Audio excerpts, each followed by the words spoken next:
decirle a la gente que en realidad se atrevan a soñar, que a veces uno se pone metas cortas o metas chicas y a veces el poder soñar o poder permitirse expandir un poco más sus fronteras en el armado de un negocio, a veces está bueno porque te pone otras metas y te da otras satisfacciones, ¿no?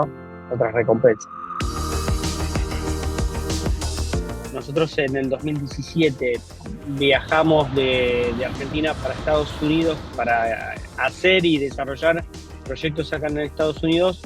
Surgió post pandemia la posibilidad de producir empanadas.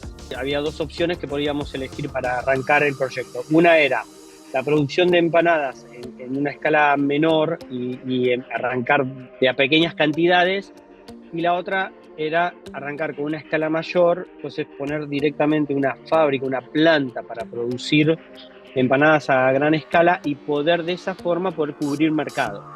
Bueno, terminamos decidiendo de ir por la variante de poder desarrollar una planta.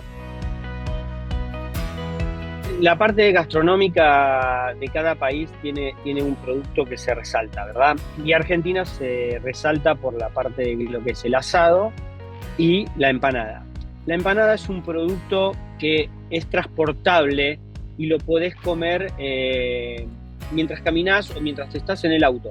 El tema de los productos nostálgicos, que es lo que nos motivó también por una cuestión de que uno busca los sabores de su tierra, de su casa, de la casa de la abuela, en un plato de comida o en un bite, y la empanada nos permitía eso, ¿viste? El punto número uno para nosotros es que la empanada no deja de ser artesanal, ¿sí?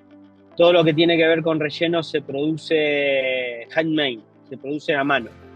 Después lo que tenemos nosotros sí que es la automatización del cerrado de empanadas. Tenemos máquinas que pueden cerrar 7 empanadas al unísono. El primer reto es imponer el producto porque obviamente acá tenés competencia, y competencia, como hablábamos, de distintos tipos de empanadas, cada país tiene su empanada. Después, bueno, aprender a trabajar con las inspecciones de la USDA. La gente a veces cree que el trabajar con un ente que certifica lo que vos estás haciendo es sumamente gorroso o complicado, y eso te frenaría la producción. De hecho, nos enriquecemos de la capacidad y el aprendizaje que ellos nos brindan, porque ellos manejan ese tipo de seguridad alimenticia. Entonces a nosotros nos da la capacidad de decir que nuestras empanadas salen perfectas. Cuando recibimos el premio, nosotros no teníamos idea de esto. El premio está basado en los reviews de la gente, en los reviews de que la gente nos da por el producto que nosotros ponemos al mercado y ellos consumen a través de los distintos canales. Y obviamente eso llena de orgullo no solamente a mi persona, sino incluso a la gente que uno tiene en la planta trabajando. Ese premio es para todos. ¿Por qué? Porque eso quiere decir que el producto al consumidor le llega de la forma que nosotros esperamos que le llegue el producto, ¿no?